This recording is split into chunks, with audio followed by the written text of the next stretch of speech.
여러분 안녕하십니까? 저 한우성입니다. 제가 이 자리에 있기 전까지는 사실은 여러분 자리에 있었잖아요. 그래서 제가 주로 질문을 드리고 또 답변을 얻는 그런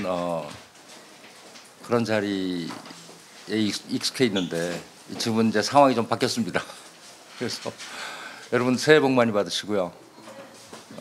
그리고 오늘 우리 간담회 한 40분 정도 이렇게 예정을 하고 있는데 그게 끝나도 바로 이제 점심을 이제 같이 하니까 여러분께서 뭐 질문이 혹시 있으시면 제가 최선을 다해서 성의껏 답변하겠습니다.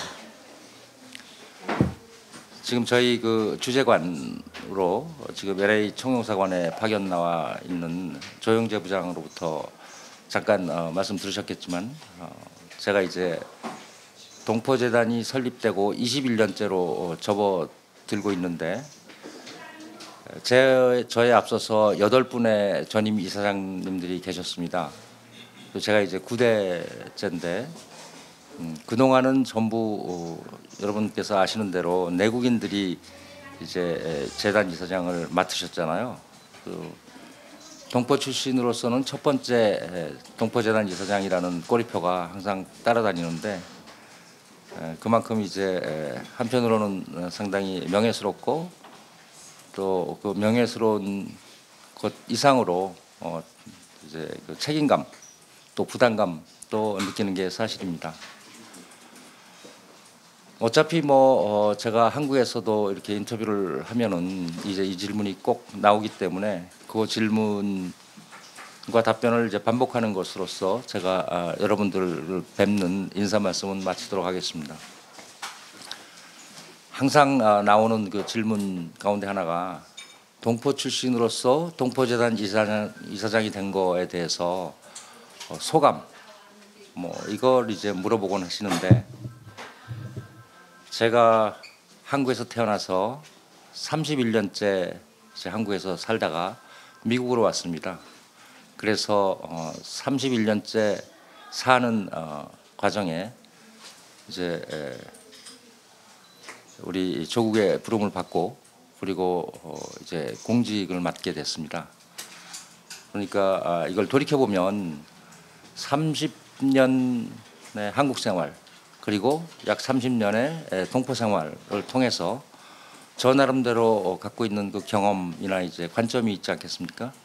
그러니까 그런 거를 우리 한국 정부의 재외 동포 정책에 잘 반영을 하라라는 그런 뜻으로 저는 받아들이고 그런 역할에 충실하려고 노력을 하고 있습니다. 이 정도로 저의 첫 취임 초감은 대신하기로 하고 혹시 저의 동역자셨던 여러분들 기자 여러분들께서 혹시 질문이 있으시면 제가 최선을 다해서 성실히 답변하겠습니다. 지금 3개월 되셨다고 말씀하셨는데 네. 한국 가셔서 직접적으로 현안을 맞닥뜨려 보시고 하셨을 때 어떤 일들이 지금 제일 오가고 있는지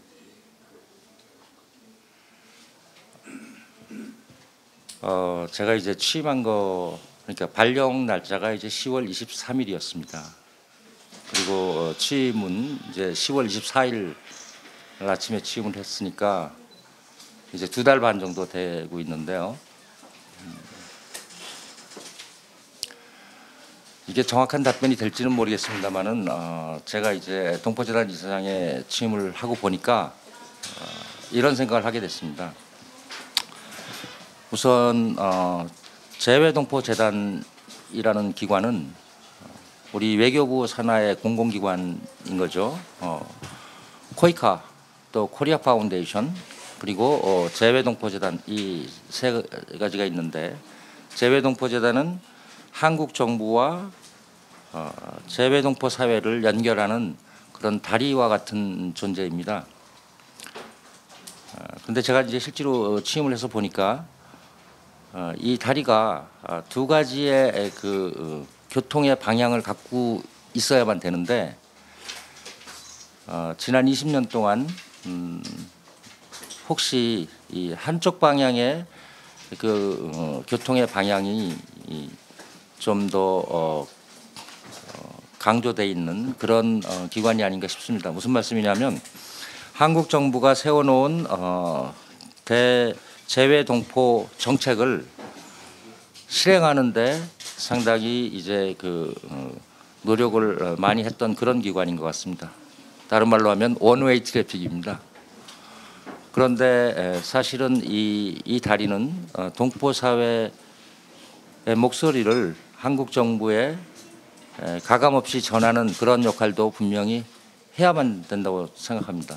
그래서 저는 지금 첫 20년 내 동포 재단이 한국 정부의 정책을 실행하는 역할에 좀 더 많은 중심의 추가 거기에 있었다면 지금부터는 동포 재단이 한국 정부의 정책을 실행하는 것은 당연하고 또 그와 똑같은 정도의 중요도를 가지고 재외동포 사회의 희망 또 바람, 요구 이런 것들을 한국 정부에 가감없이 전하는 그런 재외동포 사회의 대변인 역할도 해야 된다고 생각합니다. 그 다리라는 측면에서 보면 이제 투웨이 트래픽이 있는 그런 다리가 돼야 된다고 생각합니다. 제가 아까 그 질문에 답변을 드린 건가요? 네. 감사합니다. 네. 질문하겠습니다. 아까 말씀하셨듯이 30년 한국에서 지냈고 30년 해외에서 지냈고 제가 알고 있기로는 30년 해외에서 미국뿐만 아니라 유럽이니 기타 여러 나라에도 취재나라든지 과거 언론 생활에서 많이 경험을 했었고 실제로 재외동포의 삶도 아픈 사람들, 문제에 있는 사람들도 많이 도와준 걸로 알고 있습니다. 그렇지만 지난 20년 동안 재외동포재단은 현재 한 5천만 불의 연예 예산 중에서 제4조 정관에 따르면 거의 20개 정도에 대한 사업을 하고 있어요. 목적으로. 대한민국 정부가 하는 사업을 다 같이 겸모하는 그런 정도로 방대한 정관에 제시가 되어 있습니다. 거기는 한국학교라든지 또는 한단체라든지 또는 각 나라의 우리 동포사회에 지원하는 분이 있는데 그거를 제대로 그 목적에 했다고는 보지 않습니다. 실제로는 편향적인 지원을 많이 했고 특히 한국학교 문제라든지 동포사회 문제에서 3년 전에는 재외동포재단에 와서 우리가 지원한 금액에 대한 결산을 제대로 안 하는 단체는 절대로 앞으로 재외동포재단 지원을 않겠다고 분명히 재단에서도 약속을 했는데 그것이 60% 이상은 지켜지지 않고 있는 걸로 알고 있습니다. 국회 조사 보고서에서 보면은. 그 다음에 그럼에도 불구하고 해외동포 사회에서는 가끔 재외동포재단이 재외동포청으로 돼야 된다, 재외동포 센터를 만들어야 된다, 뭐 이렇게 하고 일부에서는 지원금도 후원금도 낸 걸로 알고 있는데 앞으로 좀 재외동포재단이 지금 말씀하신 것처럼 재외동포 사회에서 보는 재외동포재단 그래서 지금 1,000억 원 이상이 드는 재외동포 센터가 과연 필요하냐 그것도 아마 한국 언론에서도 많이 논란이 되고 있는데 그런 점들에서 실질적으로 재외동포의 사회에 어떻게 인재 발굴도 오고 또 유족 발굴도 오고 또 재외동포에 차세대를 육성하면 실제 다 할 수는 없을 거예요 아마. 그래도 새로 처음으로 재외동포 출신으로서 수장이 되셨는데 이런 문제를 좀 더 지금 현 정부가 개혁으로 나가는 입장이기 때문에 여기에 발맞춰서 아마 소신 있게 하는 그 방침을 듣고 싶습니다. 저희 벼롱진 발행인께서는 제가 미주한국일보에 처음 기자로 견습 기자로 입사했을 때 편집국의 두 번째 서열인 국차장으로 계셔가지고 제가 어떻게 기자 생활을 해야 되고 기사는 어떻게 써야 되고 이런 거를 훈련을 시켜주신 분입니다. 저 우리 변 국장님께 박수 한번 주십시오. 여러분들의 선배십니다. 그럼에도 불구하고 아주 곤혹스러운 질문을 하시는데 제가 성심껏 답변하도록 노력하겠습니다. 재외동포재단은 1997년 10월 말에 이제 출범을 한 외교부 산하의 공공기관인데요. 설립 목적이 세 가지입니다. 우선 첫째는 우리 재외동포들이 거주국에서 성공적인 그 나라의 시민이 되도록 돕는 것, 이게 제일 중요합니다.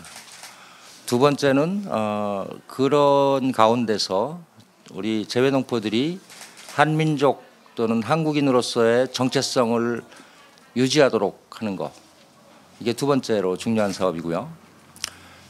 만약에 성공적인 그 거주국의 시민이 됐고 또 한민족의 정체성을 갖고 있음에도 불구하고 이게 모래알처럼 흩어져 있으면은 아무런 도움이 되지 않지 않겠는가. 이래서 이분들을 네트워킹하는 것, 이 세 가지가 동포재단의 설립 목적입니다. 다시 말씀드리면 성공적인 거주국에서의 시민이 되도록 하는 것, 또 한민족의 정체성 함양, 그리고 네트워킹, 이 세 가지죠. 20년 전에 34명의 직원과 100억 원의 예산으로 출범한 재외동포재단은 지금 이사장을 포함해서 61명의 직원과 613억의 예산을 가진 기관으로 발전해 있습니다. 물론 이 613억 원이 충분한 돈은 아닙니다. 전 세계 약 190개국에 743만 명의 동포가 퍼져 살고 있기 때문에 이분들을 대상으로 해서 여러 가지 정책을 시행하는 데 있어서는 턱없이 부족한 예산이고요. 그래서 할 수 없이 이제 선택과 집중을 할 수밖에 없습니다. 아까 20개 사업을 한다고 하셨는데 실제로는 세부적으로 보면 그보다 아주 훨씬 많죠. 그리고 사업의 성격은 아까 이제 설명드렸던 그 세 가지에 이제 대체적으로 나눠져 있다고 보시면 되겠습니다.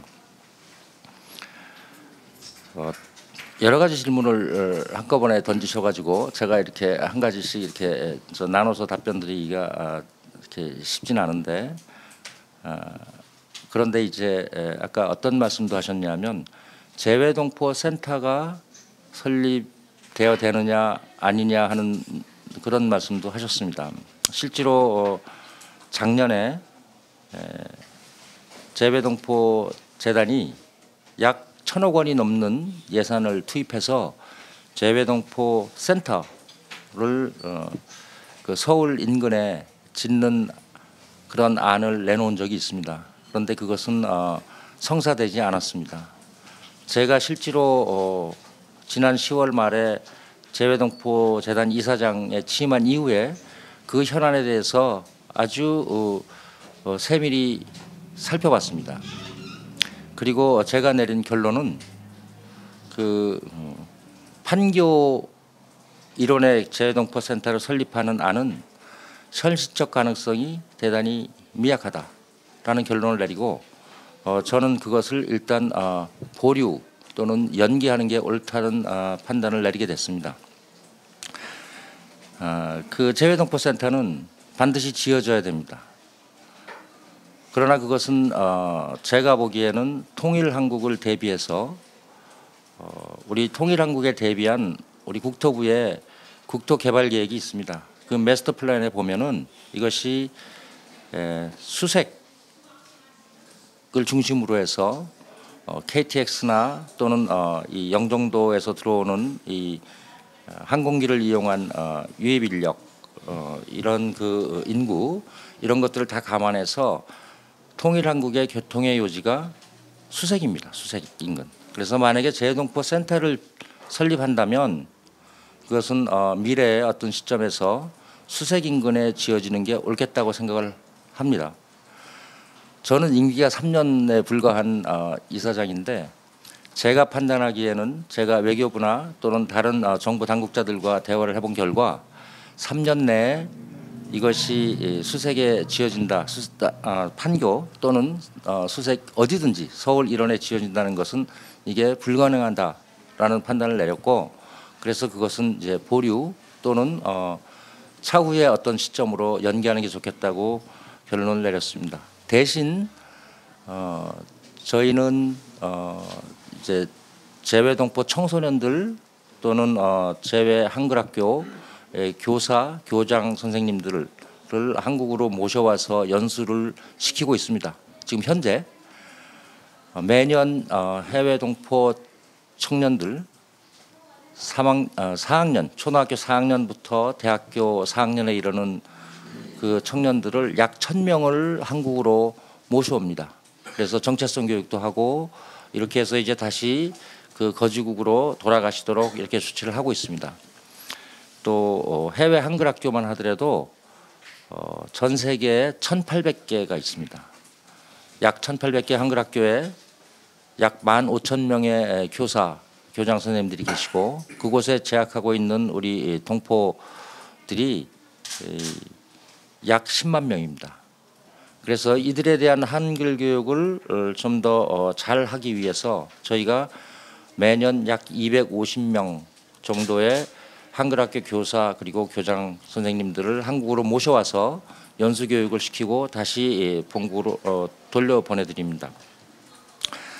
저희는 이와 같은 숫자를 이 청소년 청년들의 경우에는 현재 1,000명에서 조만간 5,000명으로 증대를 해야 된다고 생각을 하고요. 또 교사 교장 선생님들도 250명, 제가 전체 지금 15,000명이 있다고 그랬잖아요. 15,000명의 교사 교장 선생님들 가운데 매년 250명을 모셔와 가지고 무슨 효과가 있겠습니까? 그래서 그 규모도 지금보다는 약 400% 정도 많은 연간 1,000명 정도는 모셔와서 연수 교육을 시켜야 이것이 어떤 내실 있는 결과가 있는 그런 프로그램이 될 것이다 이렇게 생각을 합니다. 그래서 이러한 것들을 다 효과적으로 하기 위해서는 재외동포 재단이 현재 갖고 있지 않은 그러나 꼭 필요한 그 시설이 하나 있습니다. 이것이 연수원입니다. 연수원. 그래서 저는 재외동포 센터를 서울 일원에 짓는 계획은 일단 보류하고, 그리고 그보다는 훨씬 더 시급하게 원래 계획을 좀 더 축소해서 재외동포 연수원을 반드시 설립해야 된다고 생각합니다. 이것이 2018년도 금년도에 재외동포 재단의 가장 중요한 사업 우선순위 넘버1입니다. 그리고 그 설치 장소는 제주도 정도로 생각하고 있습니다. 아까 그 예산 집행의 투명성 또는 그 예산 집행 문제에 대해서 말씀을 하셨는데, 저는 저희 재단이 예산을 효율적으로 집행하고 그것이 그 결과물을 보고 뭐 이런 것 과정에서 60%가 적절하게 예산이 집행됐다는 것을 입증할 수 없는 수준이 60%라고 아까 말씀하신 걸로 제가 들었는데 그렇지는 않습니다. 여러분, 대한민국이 그렇게 만만한 나라가 아닙니다. 예산이 집행되면 거기에 따라서 반드시 그 증빙 서류나 이런 것들이 이제 첨부돼야 되고, 그리고 그것이 100% 완전하지는 않습니다. 저희 재단뿐이 아니고 여러분들 여기 사시는 미국의 각급 정부, 연방 정부, 주정부, 뭐 각급 정부 역시 마찬가지입니다. 100%를 추구하지만 100%까지 가기는 어렵습니다. 재단도 역시 마찬가지입니다. 100%라고 제가 지금 장담할 수 없습니다. 그건 인정하겠습니다. 그러나 그것이 뭐 60%, 70% 그런 수준이 아니고요. 불과 제가 생각하기에는 1%, 2% 정도의 그 오차가 있는 정도일 것입니다. 그러나 그것도 우리 국민의 그 주머니에서 나오는 세금인 걸 잘 알고 있습니다. 그러니까 저희가 100%의 완벽을 추구하는 그런 노력은 계속하고 있습니다. 많은 질문을 해주셔가지고 제가 저 훈련시켜 주신 대로 제가 답변을 하고 있는지 모르겠습니다. 네.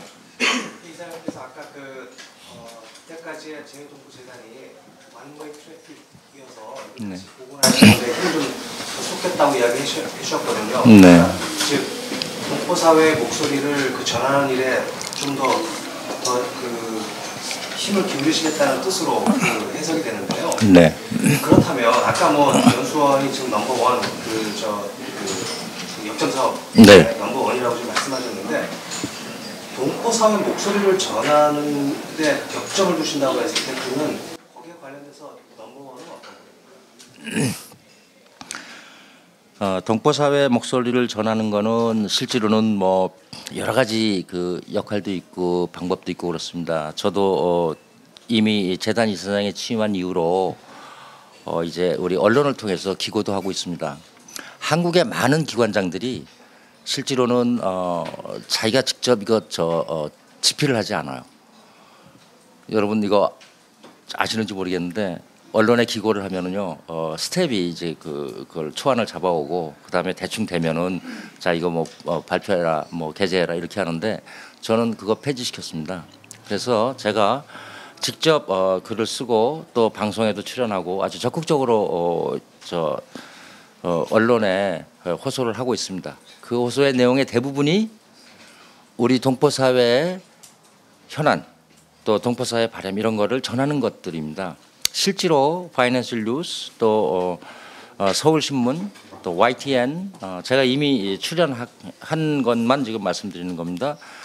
또 뭐 이런 여러 언론들이 있습니다. 그곳을 보시면 실제로 제가 어떤 얘기들을 하고 있는지 지금 전하고 있고요. 예를 들어 이런 것들도 제가 얘기를 하고 있습니다. 아주 강력하게 얘기를 하고 있는 것 중에 하나가 남한 인구가 지금 5,200만 명이 조금 안 됩니다. 해외 동포는 우리 외교부의 가장 최근 집계를 보면 743만 명입니다. 이 두 숫자를 더하면 6천만 명이 조금 안 되죠. 자, 이것을 분모로 해서 해외 동포의 숫자를 나누면 이게 약 13%가 조금 안 돼요.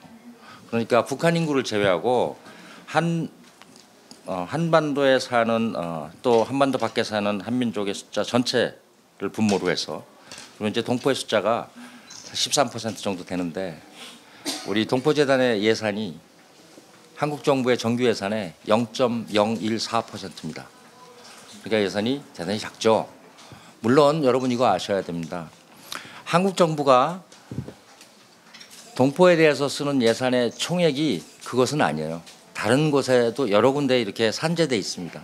그러나 제가 지금 말씀드리는 613억 이것은 동포재단의 2018년도 예산을 말씀드리고 있는 거고 이것이 0.014%는 너무나 작다. 그래서 이걸 가지고 어떻게 그 전 세계에 있는 동포들에게 적당한 정책을 펴겠는가. 그러니까 이 예산을 새 정부의 통치 철학이 반영돼 있는 예산안이 나와야 된다. 이런 얘기를 제가 이제 강력히 하고 있습니다. 그러니까 그런 말씀도 드리고 있고요. 지난 12월 20일 22일인가 제가 정확히 날짜가 기억이 안 납니다. 지금부터 한 2주 반 전이죠. 이낙연 국무총리 주재로 재외동포 정책위원회라는 게 열렸습니다. 우리 국무총리께서 주재하시고 각부 장관들 장관이 이제 출장을 뭐 나가셨거나 할 경우에는 이제 차관들이 오시고 저도 당연히 이제 거기에 그 멤버로 참석을 했습니다. 예를 들면 이제 이런 얘기를 제가 아주 강력히 주장을 했습니다. 근데 여러분들께서 들으시기에 이게 당연한 얘기를 하는 거라고 생각하실 수 있는데 이것은 사실은 그렇지 않고 대단히 어렵습니다. 왜냐하면 적어도 대통령이나 국무총리가 주재하는 그런 공식 회의에서 발언 내용이 이미 다 정해져 있습니다. 왜냐하면 이제 실무위원회를 통해서 다 정제되고 이제 협의가 된 발언을 하게 돼 있거든요. 법무장관은 예를 들면은 뭐 동포에 관한 법률에 관한 문제 또는 뭐 이제 이런 식으로 다 정해져 있습니다. 그런데 제가 이제 의제외 발언을 하게 됐습니다. 그 의제외 발언이 이겁니다. 대한민국의 우선 내국인과 해외 동포들 사이에 거리가 지금보다는 훨씬 더 가까울 수 있습니다. 그런데 이게 거리가 상당히 멀어요. 뭐 무슨 얘기인지 여러분 잘 아실 겁니다. 또 서로가 서로를 바라보는 그 시선 또한 대단히 복잡합니다. 이게 아주 복잡하죠. 뭐 애증의 관계일 때도 있고, 뭐 어떤 때는 뭐 신뢰 또는 어떤 때는 불신, 뭐 여러 가지 관계가 복합되어 있습니다. 이와 같은 이유가 뭐겠습니까? 서로가 서로를 정확하게 이해하지 못하기 때문입니다. 그렇죠? 그러면 서로가 서로를 이해하기 위해서는 잘 알아야 됩니다. 그런데 대단히 안타깝게도 대한민국의 현실은 이렇습니다. 대한민국은 중고등학교는 거민정 교과서를 사용합니다. 그런데 초등학교만이 국정 교과서를 사용하기 때문에 한정입니다. 한정. 초등학교 교과서에 어떤 내용이 수록되어 있으면 전 국민이 다 배운다는 얘기거든요. 그런데 1학년부터 6학년 전 학년 그리고 전 과목을 통틀어서 교과서에 재해동포가 등장하는 건이 4건입니다. 4건. 저희가 이거 조사했습니다. 그래서 저희 조사가 정확하다는 전제로 말씀드립니다. 뭐 만약에 틀렸다면 한 건 정도의 차이가 있을 수는 있겠죠. 그런데 그것조차도 우리 배우는 학생들 입장에서 볼 때는 이분이 재해동포인가 아닌가 하는 것이 상당히 불분명합니다. 그래서 제가 이 문제를 강력히 지적을 했습니다.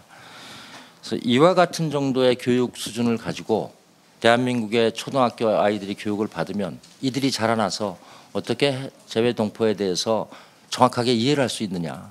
그러니까 이거를 바로잡아달라. 근데 이게 여러분 듣기에는 대단히 당연한 얘기를 뭐 했네 이렇게 생각하실지 모르지만 이거 자체가 사실은 대단히 어려운 얘기예요. 그래서 제가 이 의제 발언인 이 교과서 문제를 2번 제기했습니다. 2번. 그리고는 이제 아까 말씀드렸던 예산 문제, 뭐 이런 교과서 문제, 뭐 이런 것들을 이제 얘기를 했는데, 그리고 이제 회의가 끝났겠죠, 당연히. 그리고 이제 며칠이 지나갔습니다. 재외동포 정책위원회 회의를 총괄하는 그 문서가 나왔습니다. 그런데 맨 마지막에 이게 있습니다. 재외동포 재단의 요구, 초등학교 교과서에 동포를 등재하는 그 분량을 늘려서 동포에 대한 교육을 강화해달라. 그러므로 결론은 이렇게 되어 있습니다. 정부 각 부처는 관계부처죠. 관계부처는 이와 같은 재해동포 재단의 요구를 실행할 수 있는 그런 각 그 방안들 어떻게 할 것인가 이런 것들을 다 제출하라 이렇게 되어 있습니다. 그러니까 이런 것들이 제가 생각하기에는 저희 재단이 지금까지와는 조금 다른 차원에서 우리 동포들의 그 현안 또 동포에 대한 이해 이런 것들을 강화시키기 위해서 적극적인 목소리를 내고 있는 한 가지 예라고 생각합니다. 네. 네. 조금 더 구체적으로 들어가면 이 재외동포 정책이라고 말씀하셨는데 뭐 가장 최근에 있었습니다. 이제 뭐 병역 미필을 했을 경우에는 뉴스에 보도가 다 됐고 입법을 통해서 이제 시행이 되는 부분이고 이쪽에 이제 재외 공관을 통해서 보도 자료가 다 배포가 됐었습니다. 실제로 이제 병역 미필을 한 경우에는 이제 재외동포 비자 발급을 받을 수가 없다라는 부분에 대한 이제 내용이 공고가 됐거든요. 그렇게 되면 이제 선천적 복수 국적자라든지 이쪽에 미국에서 태어난 우린 이제 한인 2세들이나 3세들 이런 사람들이 이제 불이익을 받을 수 있는 부분들이 있다. 이런 문제 제기가 언론을 통해서 뭐 제기가 되어 왔습니다. 그러나 대한민국 정부의 입장에서는 어떤 병역은 신성한 의무의 영역이기 때문에 그것을 제외하고 어떤 뭐 해외 재외동포들이 그걸로 인해서 내국인과 같은 혜택을 받을 수는 없다라는 조건으로 국회에서 입법을 통과시켜서 지금 제정이 되어 있는 상태거든요. 그런 부분에 그 이전에도 앞서서 이제 어떤 선천적 복수 국적자들에 대한 문제점들 여기에서 성공적으로 이제 뭐 군 장교가 된다든지 군대에 들어가서 이제 미국 사회에서 이제 뭐 활약을 하려고 하는데 이제 한국 정부의 국적 문제가 걸려서 국적법 문제라든지 이런 부분들이 사실 어떻게 보면 지금 말씀해주신 어떤 내국인과 그다음에 한인 사회, 동포 사회의 시각차에서 비롯된 것이 아닌가 하는 생각이 듭니다. 그런 부분에 대해서는 이사장님께서는 좀 어떤 견해를 가지고 계시고 어떤 식으로 그런 이제 우리 이제 이 미주 한인 사회의 시각을 어떻게 전달을 좀 해주실 수 있는지 좀 여쭤보고 싶습니다. 이사장님, 네. 제가 같은 테마에서 네. 제가 조금만 추가로 말씀을 드리고 싶은데 저도 같은 네. 질문을 하려고 그랬거든요. 네. 제가 미국에 와서 25년 동안 저는 처음에 미국 이민으로 왔고요. 바로 와서 영주권을 받았는데 25년 동안 시민권을 취득하지 않았습니다. 그 이유는 한국 국적을 버리기 싫어서 한국에서 이중 국적을 인정하면 받으려고 받지 않았는데 프레셔가 너무 커서 결국은 제가 25년 만에 받았습니다. 저희 아들은 미국에서 태어났고 제가 영주권을 유지하고 있었기 때문에 저희 아들은 선천적 이중 국적자가 되었습니다. 아들은 아무런 대한민국 국민으로서의 권리를 누리지 않는데 지금 병역의 의무를 지지 않았다는 그 이유로 해서 한국에 가서 오래 있을 경우 군입대를 해야 되는 그런 불이익을 당해야 되는 그런 처지에 있습니다. 저는 이것이 굉장히 기막힌 현실이라고 물리적으로 얘기가 안 되는데 저는 한국 정부나 한국 국민들 입장에서만 이 문제를 바라봄으로써 굉장히 많은 특히 미주 동포들 물론 또 다른 나라도 동일하게 적용되겠지만 이렇게 많은 프러스트레이션을 안겨주고 있다고 저는 생각을 합니다. 그 질문에 대해서 답변해 주시면 감사합니다. 대단히 중요하기도 하고 또 다른 한편으로 이제 대단히 세부적이잖아요, 질문이. 제가 지금 병역법과 또 이 국적의 문제에 대해서 이거는 이렇게 되고 저건 저렇게 된다고 정확하게 답변할 만큼 저 전문 지식 없습니다, 솔직히. 그런데 노력을 했어요, 알려고. 너무나 복잡해요, 그죠? 그러니까 이것 자체가 문제입니다. 이 근본적으로 이렇게 생각합니다. 제가 이제 한국 정부에 대해서 얘기를 할 때는 이게 50% 동포이면서 50%는 한국 정부의 공직자인 입장이잖아요. 그래서 정부에 대해서 얘기할 때는 동포 입장에서 얘기를 합니다. 또 동포 사회에 와서 얘기를 할 때는 제가 지난달에 일본에 가서도 역시 마찬가지였는데 이제 정부의 입장을 또 많이 이렇게 이제 설명을 하려고 노력을 합니다. 그런데 지금 이 복수국적의 문제, 이것은 정말 너무너무 중요한 문제죠. 우선 이런 걸 한번 가정해 보십시오. 대한민국이 어느 시점에서 징병제를 폐지했다고 한번 가정해 보십시오. 모병제를 시행하기 시작했다면 이 문제가 전혀 걸림돌이 되지 않을 겁니다. 물론 그래도 이제 납세의 문제가 남아 있습니다. 그래서 이것은 대한민국이 징병제를 실시하고 있고 그리고 남북이 지금 대치하고 있는 상황인 거와 직접 연결이 돼 있는 문제입니다. 또 하나는 이제 복수국적이 어디까지 허용되느냐 하는 문제가 지금 남아 있습니다. 여러분 간단히 얘기하면 이렇습니다. 이론적으로는 지금 대한민국의 병역법에 저촉이 되는 대상은 남자이면서 40세 미만입니다. 40세가 딱 되면 병역법과 아무 관계가 없어요. 그러니까 병역법만이 문제라면 복수국적을 40세 미만 40세까지 확대함으로써 이 문제를 많이 완전히는 아니지만 많이 해소할 수 있습니다. 지금 우리 김장섭 기자님께서 질문하신 그런 내용 역시 이 한국 정부에서 잘 알고 있습니다. 그래서 지난번에 약 2주 전에 열렸던 재외동포 정책위원회에서도 이 문제가 상당히 심도 있게 논의가 되고 있었어요. 그러니까 뭔가 전향적인 조치가 분명히 있을 겁니다. 동포재단이 이렇게 해야 된다 저렇게 해야 된다고 해서 이게 고쳐지는 문제는 아닙니다. 국회를 다 통과하고 그래야 되는데 그럼에도 불구하고 저희는 이 문제가 워낙 심각한 문제라서 금년에 심포지움을 엽니다. 국회에서 무려 예산을 1억 원을 투입하고 있습니다. 여기 지금. 그래서 이 복수국적이 확대되는 것이 대한민국에 좋으냐 좋지 않으냐 하는 문제를 가지고 얘기를 합니다. 왜 국회에서 하겠습니까? 국회에서 얘기를 해서 법을 개정하기 위한 그런 발판으로 삼기 위해서 그런 겁니다. 그래서 지금 당장 불편하고 또는 억울하고 그런 부분이 조금 있는 게 사실입니다. 그러나 반드시 이것은 해소가 되는 방향으로 갈 것이고 그리고 가급적 그 순간이 빨리 와야 된다고 생각합니다. 제가 지금 여러분들께서 저한테 질문을 하시는 과정에서 나온 제가 그 질문에 말하자면 말꼬리를 잡고 이러는 거 전혀 아닙니다. 그러나 우리가 이것이 근본적으로 복수국적 문제와 직결되어 있는 문제거든요. 복수국적이 확대되기를 원하신다면 우선 기자 여러분들부터 용어를 그렇게 써주십시오. 복수국적. 이중국적이라는 말을 쓰면은 절대로 이거 실현시키지 못합니다. 여러분 우리 한글에 말이죠. 이중결혼, 이중간첩, 이중인격, 이중계약, 이중이 붙은 썸띵은 전부 부정적인 거예요.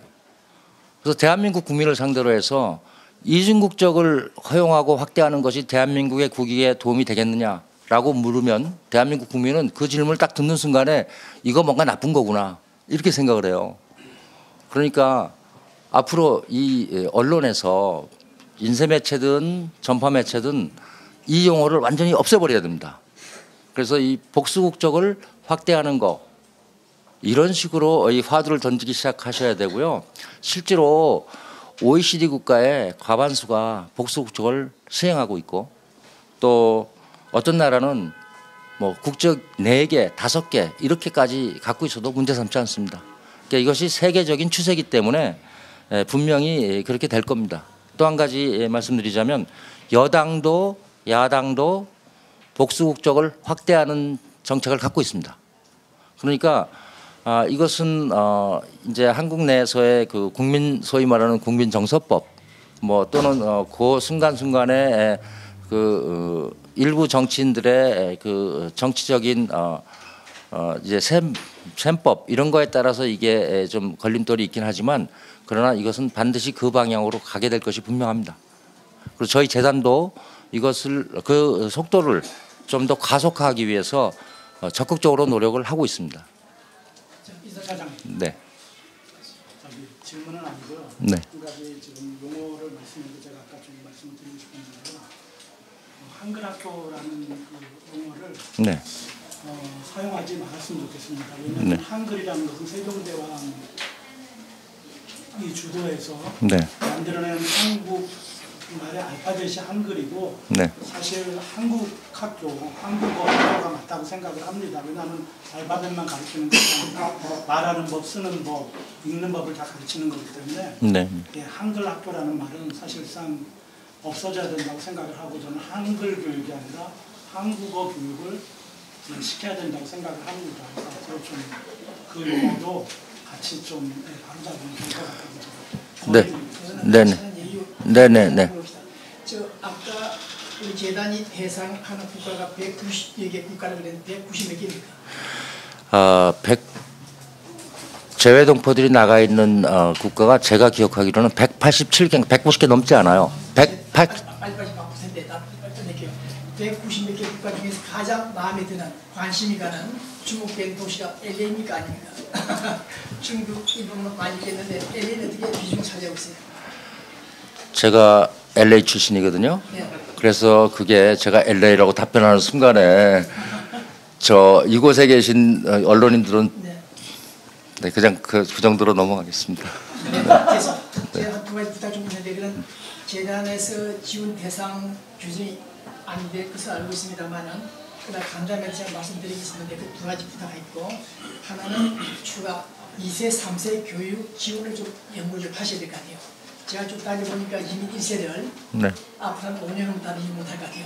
네. 것 같아요. 네, 네. 앞으로 2세, 3세들을 전부 지원하는 그런 작업을 한번 좀 준비해 주시고 또 저 지원금을 보내면 받은 사람 그 단체들이 1년 후에 보고하죠. 네. 사육죠. 네. 네, 그 확인 좀 잘 하시고 왜냐하면 우리 좀 죄송한 얘기인데 한 몇 년 전에 우리 LA 총명사가 뭐 단체 목사의 쪽인데 돈을 지원해주고 이벤트 받아놓은 가지고 문제가 돼가지고 제가 신고를 해가지고 좀 문제가 됐는데 지급하고 난 다음에 사용시 잘 확인하셔야 되고 부탁하고 싶었다 뒤에 한번 또 얘기했습니다. 우리 한국에 오늘 아침에 가봤더니 비가 새가지고 천장 비가 막 새가 난리에 지금 2층이에요 4층이에요. 그러니까 그거를 지원 대상이 안 되죠. 보수 지원 또는 대상 안 되죠. 아니 어떤 사안이 지원 대상이 되느냐 되지 않느냐 하는 거를 얘기하는 자리는 아닌 것 같고요. 만약에 어떤 사안이 지원이 돼야 된다고 생각하면 그 단체가 저희 재단에 그 사업 계획서를 제출하면 저희가 법과 규정에 따라서 심사해서 당연히 집행을 해야 되면 해야죠. 네. 최후 액수를 얼마나 지원할 수 있어요? 한다면. 재단이 한때 필요한 지원한다면 얼마나 할 수 있어요? 100만 불, 200만 불, 300만 불. 그런 우리가 지금 근데 지금 한 개 기관에 가장 많이 지원을 한 케이스를 제가 정확히는 모르겠고 네. 제가 알고 있는 것 중에 하나는 25억이면 얼마예요? 10억 25억 300만 불이죠. 예, 25억을 지원한 케이스도 있고요. 또 제1동포의 경우에는 민단에 80억씩 지원하고 있습니다. 매년. 대신 오래 하지 마세요. 바쁠 텐데. 네네. 저 돌아가시거나 LA에서 LA 출신이 그냥 협조하면서 오해받을지 모르겠다만 제가 말씀드렸죠. LA에 연극, 음악, 미술이 없거든요. 네네, 소극장. 네네. 그러면 해당 안 되게 좀 가능하면 연구 한번 해봐주세요. 네, 네. 부동산 하는 놈도 돈 투자 안 하죠. 네. 친구 만부치 가지고 200 갖다 주는데 네. 장소가 없어요. 그러니까 이제 이사장이 한번 좀 예고 좀 해주세요. 한 네. 400m 들어오시는데 공간 사용하는 방법이 있겠죠. 뭐. 네. 렌트 주는 것도 있고 사는 것도 있는데 한번 연구 좀 해주시고 저기 잠깐만요. 하세요. 예예. 언론인 여러분, 이게 끝나고 오찬이 있거든요. 그래서 저 여기 있어요. 그러니까 정책 제안은 우리 아까 김장섭 기자님이나 지금 배 기자님처럼 정책 제안을 하실 것은 오찬 때 하셔도 될 것 같고요. 그 시간을 조금 나눠서 네네 네. 이제 실제로 기자셨고 네. 제 선배님이시고 실제로 이제 기자 이후에 이제 기부 활동도 많이 하셨고 그 중에서 특히 가장 많이 관심을 가지셨던 부분이 이제 우리 미주 한인 이민사를 재조명하고 발굴하는 일을 오랫동안 해오신 걸로 제가 알고 있습니다. 네네. 이제 문재인 정부가 이제 출범을 한 이후에 네. 어떤 국가 보훈이라든지 이런 부분에 네. 대해서 굉장히 이제 중점을 두고 신경을 쓰고 있는 걸로 제가 알고 있고요. 그다음에 물론 보훈처가 해야 되는 일이겠지만 상당 부분 이쪽에 이제 뭐 미주 한인 이민사의 유적들 이런 것들이 많이 있지 않습니까? 네. 그런 것들을 지금 이제 한국으로 이관하려는 이런 움직임들도 뭐 지난 한 2, 3년 동안 계속 논의가 진행되고 있는 중인데 이 부분에 대해서는 분명히 어느 정도 뭐 철학도 분명히 가지고 계실 거라고 생각이 들고 네. 어떤 지원이라든지 어떤 계획을 뭐 염두에 두시고 계신 부분도 있을 것 같습니다. 어떤 미주 한인 이민사를 한국의 어떤 재외동포 사업과 연계를 해서 네. 하실 계획이라든지 이런 있습니다. 우선 이제 해외 동포의 그 이민사 전체를 보면 전 세계 이렇게 지구촌에 우리 한민족이 퍼져나가 있는 이유 자체가 일제 강점기와 직접 관계가 있잖아요. 그래서 최근 20세기와 21세기의 그 역사를 우리가 돌이켜 보면 저는 이렇게 생각합니다. 대한민국이 구한 말부터 시작해서 대한민국이 이제 일제 강점기를 거치고 독립을 하고 해방을 얻고 그리고 또 전쟁을 거치고 그 다음에는 산업화, 그 다음엔 민주화 이렇게 이제 거쳐왔잖아요. 그 과정에서 우리 재외동포들은 우리 한국의 역사의 흐름에 중요한 길목마다 상당히 중요한 역할을 했잖아요, 그죠? 그 중에서 특히 이제 아까 말씀하시는 보훈 뭐 이런 말씀을 하시는 그 부분은 독립운동과 직접 관계가 있는 거를 말씀하시는 것 같아요. 내년이 지금부터 1년 후죠. 내년이 대한민국 임시정부 수립 100주년입니다. 그래서 지금 새 정부는 100주년 임시정부 수립 100주년 기념 사업을 대대적으로 할 거고요. 그것을 위해서 국무총리가 이제 위원장이 되시는 공동위원장 가운데 한 분입니다. 임시정부 100주년 기념사업위원회 이거를 이제 발족시킬 겁니다. 저는 재외동포재단 이사장의 그 자격으로 거기에 그 참여하게 될 거로 제가 알고 있습니다. 아직 정식으로 통보를 받지는 못했으나 저는 그렇게 알고 있고, 제가 이제 거기 참여하게, 이게 이제 100명으로 이루어집니다. 임시정부 100주년 기념사업, 100주년에 이제 맞춰서. 그래서 제가 거기 이제 참여하게 되는 것도 우선은 우리 독립 문제에 있어서 동포들이 기여한 바가 크기 때문에 독립운동에서 동포를 빼고 말할 수 없잖아요. 그러니까 재외동포재단 이사장이 당연히 이제 거기 들어가게 될 것이고, 또 하나는 이제 저와 이렇게 그동안 이제 활동해왔던 것들도 이제 그동안 이제 관심이 있기 때문에, 관계가 있기 때문에 그렇게 되는데, 들어가면 당연히 그 사업을 하겠죠. 예를 들면 우리 대한민국 임시정부가 캘리포니아에 세웠던 그 비행학교, 대한민국 임시정부 비행학교, 뭐 여기에 관한 사업을 분명히 할 겁니다. 이미 한국 공군과 이제 충분히 얘기가 돼 있고, 또 예산도 이미 확보돼 있습니다. 그러니까 그런 사업도 할 것이고, 또 그것뿐이 아니고 우리 미주 한인들이 임시정부와 관련해서 또 넓게는 독립운동과 관련해서 했던 그런 업적, 이런 것들을 기리고 후세에 전하는 그런 사업들이 뭐 당연히 이제 이루어지게 되겠죠. 혹시 저희가 재단이나 또는 이 임시정부 100주년 기념사업위원회가 혹시 놓치는 어떤 사안이 있을 수도 있잖아요. 그러니까 저희들한테 적극적으로 이 인풋을 주시면 꼭 그 정책에 반영하도록 노력하겠습니다. 이번에 이제 동포재단 이사장으로 취임이 LA 처음 오시면서 분명히 한 가지는 LA 한인사회 얘기하고 싶다는 메시지가 있었을 것 같은데요. 추상적이긴 하지만 메시지가 꼭 전달하고 싶은 메시지가 있으면 한 말씀 부탁드리겠습니다. 제가 있긴 있는데요. 근데 별로 좋아하실 것 같지 않은데 어떡하죠?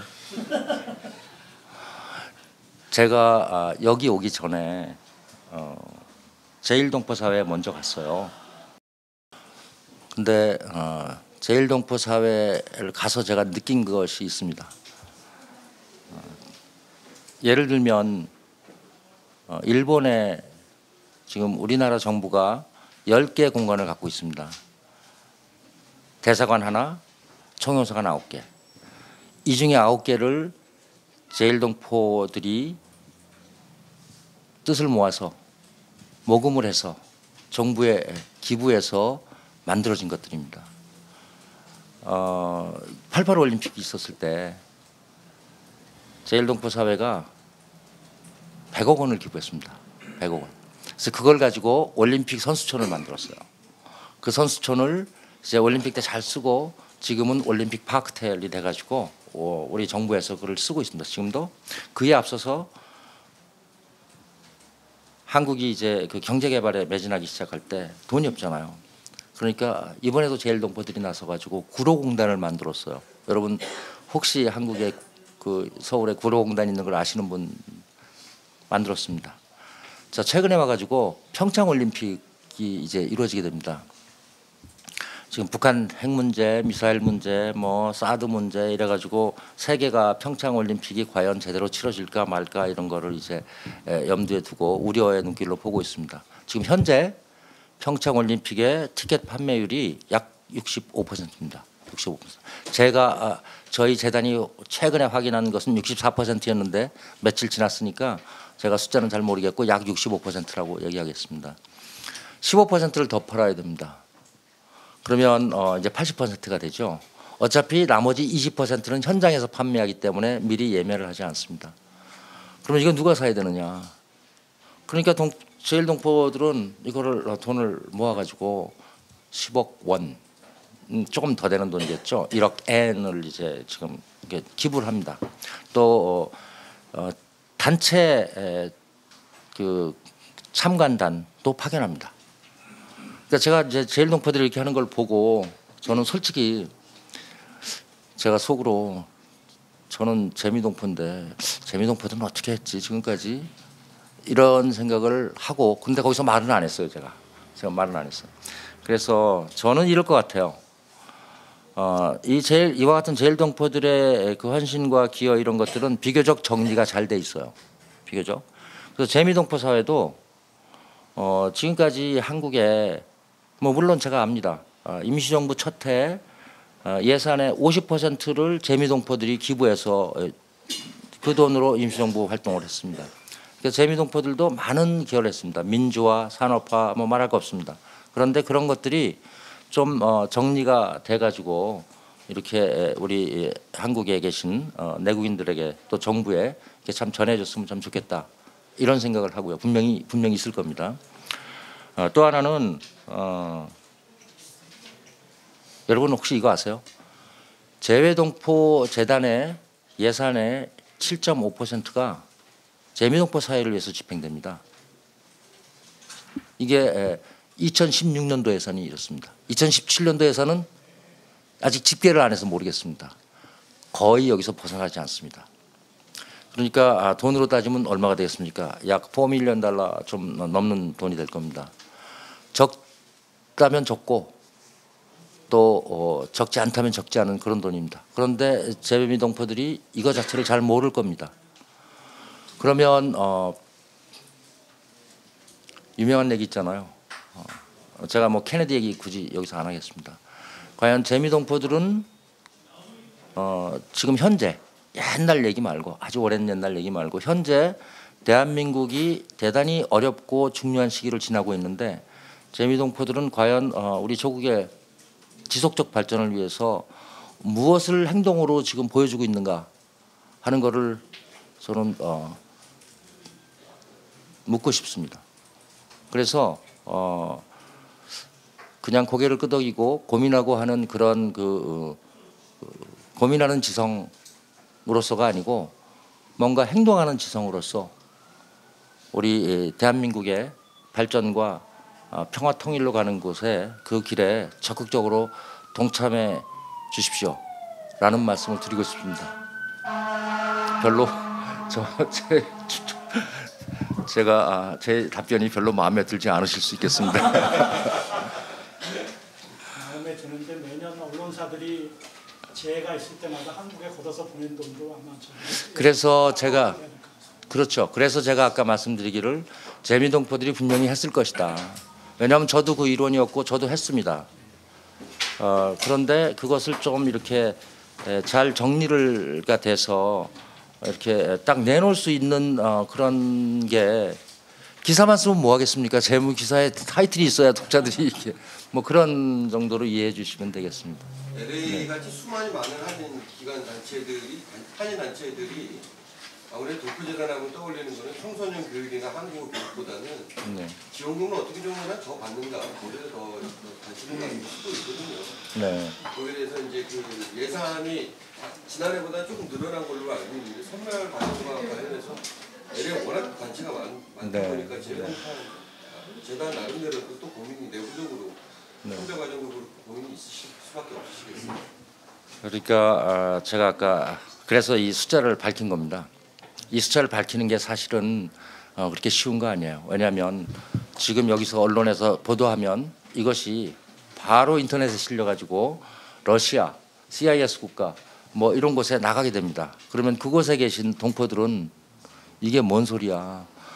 미국 동포들 잘 사는데 거기에 뭐 400만 부씩 퍼부어 그리고 예산은 계속 증대시켜 뭐 이런 얘기가 당연히 나올 겁니다.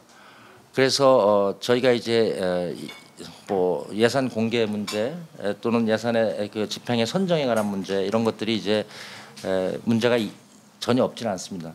그런데 저희가 한 가지 원칙이 분명합니다. 모든 예산은 대한민국 국민의 주머니에서 나오잖아요. 그러니까 이게 세금이거든요.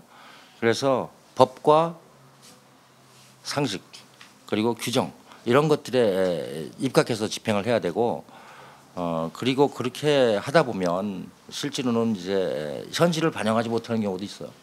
솔직히 말씀드리면 그래요.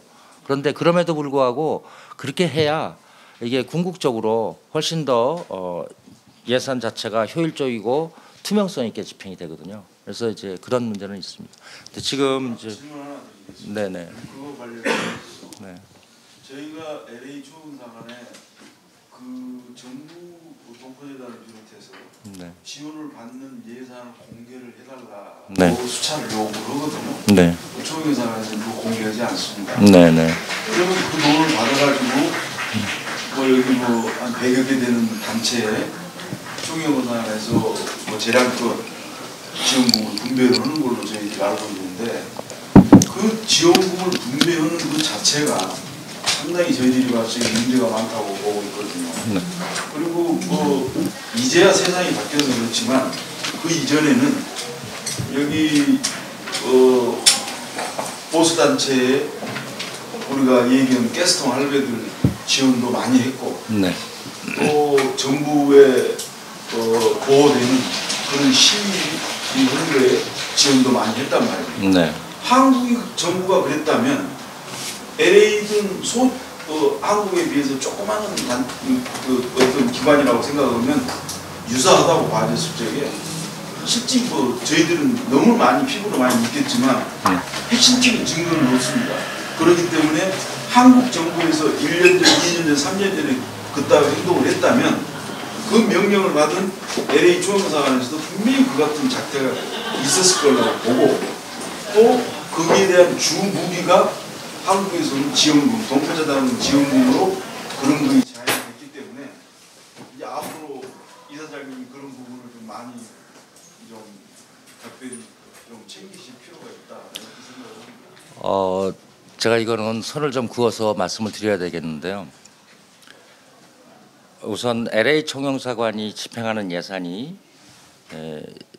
저희 동포재단이 총영사관으로 보내는 예산 외에 다른 예산이 있겠죠. 예, 그것은 제가 모릅니다. 그것은 제가 함부로 말씀을 못 드리고 그러나 그것이 그렇게 많지 않을 겁니다. 근데 그것은 제가 모르니까 숫자를 말씀 못 드리겠고 저희 재외동포재단 예산과 관련해서는 저희가 말하자면 이제 패키지 딜로 어떤 숫자를 LA 총영사관에 드리고 거기서 분배하고 이러는 시스템이 아닙니다. 저희가 다 결정해서 LA 총영사관을 통해서 물론 이제 대부분의 사업을 접수를 받습니다. 그런데 그것은 여러분 그냥 그렇게 간단히 생각하실 문제는 아닙니다. 접수를 받지만 그것을 결정하는 건 저희입니다. 저희가 결정해서 얼마를 지원한다. 그런데 각 현지에 대한 사정을 어떻게 알겠습니까? LA만 해도 단체가 100여 개 되는데 그 단체별로 해가지고 1년에 3,000불, 1,000불, 뭐 5,000불, 10,000불 이런 식으로 책정해서 LA 총영사관에서 전례에 비해서 올렸을 텐데 네. 여기 한국에서는 알 수가 없죠. 그러니까 그것도 이제 과거하고 좀 비교를 하셔야 됩니다. 그래서 이것이 어떤 추세인가, 그러니까 이 예산 집행이 좀 더 합리적으로 집행되고 있느냐 아니면 뭐 반대 방향으로 가고 있느냐 하는 그걸 좀 잘 봐주시기 바라고요. 그다음에 아까 상당히 중요한 말씀을 하셨는데 이렇게 정치적인 포지션에 따라서 예산을 집행하느냐 안 하느냐, 제가 확실하게 말씀드립니다. 재외동포재단은 정치적인 포지션에 따라서 예산을 더 주고 덜 주고 전혀 그게 없습니다. 그러니까 이것은 만약에 재외동포재단 예산이 아닌 다른 예산을 말씀하신다면 그것은 제가 답변할 문제는 아니고요. 저희 재단은 그런 거 없습니다. 그리고 그런데도 그걸 공개를 못하는 이유는 어떤 이유라고 생각을 해요? 재외동포재단 예산을 공개를 하느냐 못하느냐 하는 말씀을 여러 번 얘기를 한다고 그래요. 오늘 이 기자회견장에 오기 전에 저희 스텝이 분명히 기자들이 이런 질문을 할 겁니다 라고 몇 가지를 준비를 했어요.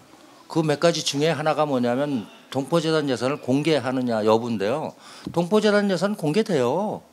여러분들이 제가 이렇게 말씀드리면 기분이 대단히 또 나쁘실지 모르겠으나 저가 기자로 있을 때요.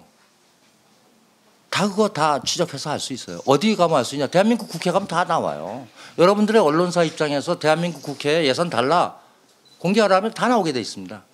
저희가 국가기관인데 뭐 어디 무슨 LA든 또는 어디든 어느 기관에 뭐 어느 언론사에서 예산 공개해달라 그때마다 저희가 그거 드릴 수 없어요. 그렇지만 저희는 예산을 다 공개해요. 그러니까 재외동포재단의 작년도 집행 예산이 얼마였지, 누구한테 얼마 갔는지 그거 알고 싶으시면요, 여러 가지 방법이 있어요. 그러므로 앞으로 저는 네. 그거는 행정 공개 그거에서도 가능하겠지만 네네. 그런 거를 요청을 적에 스스럼 없이 공개를 못하는 거는 우리가 봤을 적에 네네. 과거 정권에서 이 진행 것으로 저희들이 아니요, 그렇지 않습니다. 대단히 죄송한데요. 저희가 대한민국 국회 그 예산 집행을 보고하게 돼 있거든요. 그래서 거기를 공개를 하면 저희 입장에서는 대한민국 국회가 어딥니까? 그냥 본부라고 저희가 공개하는 거 아니고요. 저희가 대한민국 국민이라고 생각하기 때문에 공개를 하는 거거든요. 그러면 우리 언론은 그 국회에 요청을 하시면은 다 받아볼 수 있어요. 그런데 저희가 이것은 제가 기자 생활 여기서 기자 생활을 하면서 했던 일이에요. 그러니까 재외동포재단은 예산을 공개하지 않는다라는 그 컨셉은 사실은 잘못된 겁니다. 그러나 이제 저희 그 직원이 61명인데요. 전 세계 언론이 동포 언론이 크고 작고 무지하게 많아요. 그 요청이 있을 때마다 누구는 주고 누구는 안 주고 그렇게 할 수 없습니다. 그러니까 저희도 원칙이 있는 거예요. 그래서 오케이, 우리 예산이 어떻게 쓰여진지를 알고 싶으세요? 그러면은 우리가 여기다 보고했으니까 여기에 취재를 하십시오. 그러면 아마 팩스 한 장이면 다 그거 받아보실 수 있을 거로 생각합니다. 혹시 지금 이제 여러분 12시 5분인데요. 제가 여러분들께 점심 모실 수 있는 기회를 주시고요. 또 다른 말씀은 점심 하시면서도 저도 여러분 가운데 한 명이었고요. 저 이거 이사장 관두면은 다시 여러분 옆으로 돌아와서 똑같이 그 자리에 설 거예요. 그러니까 오늘 저 기자회견은 이 정도로 마치겠습니다. 감사합니다.